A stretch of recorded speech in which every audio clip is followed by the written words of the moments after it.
Ayan guys, saan naman kaya tayo nito pupunta? Yan, alam nyo ba guys, yan yung JBC Food Corporation ng Liano Road. Ayan.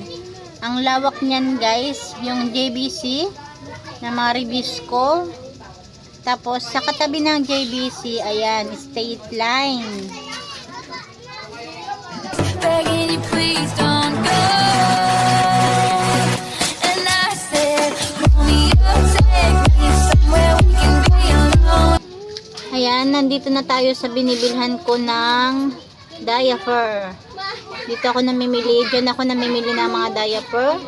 Yung mga tag 30 ang laman. Ayan. Ang kinuha ko ay medium, large, XL at saka double XL. Ayan, yung ate ko bumili rin.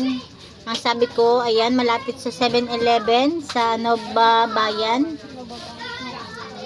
Ayan, ikot-ikot lang, ikot-ikot hanggang mahilo. Ayan.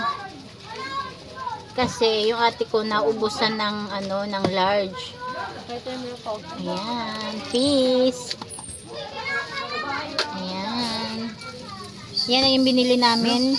Sa akin yung sa ibaba, sa kapatid ko yung nasa ibabaw. Ayan. Kaya yung kinuha ng ate ko ay 48 pieces. Ayan, 'di ba? 4 na diaper. Yan, dito naman kami namimili ng kalamansi. Sabi ko sa ate ko, pilian ako dahil magbibideo ako. Kaya siya yung naglagay sa akin. Kasi ang bilis niya magpili. Tapos na siya, ako ang bagal kong magpili. Kaya siya na lang yung pinapili ko. Ayan, namimili yung ate ko ng kalamansi. Ang kalamansi na lang siguro yung mura ngayon dahil yung sibuyas, bawang, kamatis ang mahal.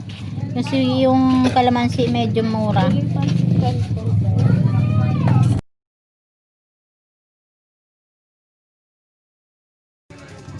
Ayan. Diba, ang kalamansi 7 pesos 1/4. Yan, inikot-ikot ko lang naman yung camera para naman maiba naman, hindi yung puro mukha ko. Ayan, ang malapad kong mukha.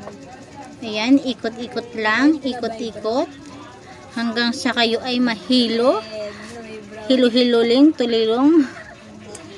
Ayan, ikot-ikot lang daw. Ayan yung ate ko.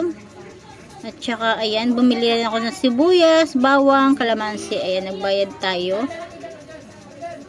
Ayan, kalamansi. Pinalagay ko sa isang plastic para magkakasama sila, hindi hiwa-hiwalay.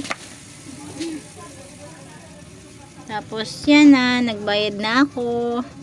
Ayan. Yan lang guys. Thank you for watching. Okay, bye-bye.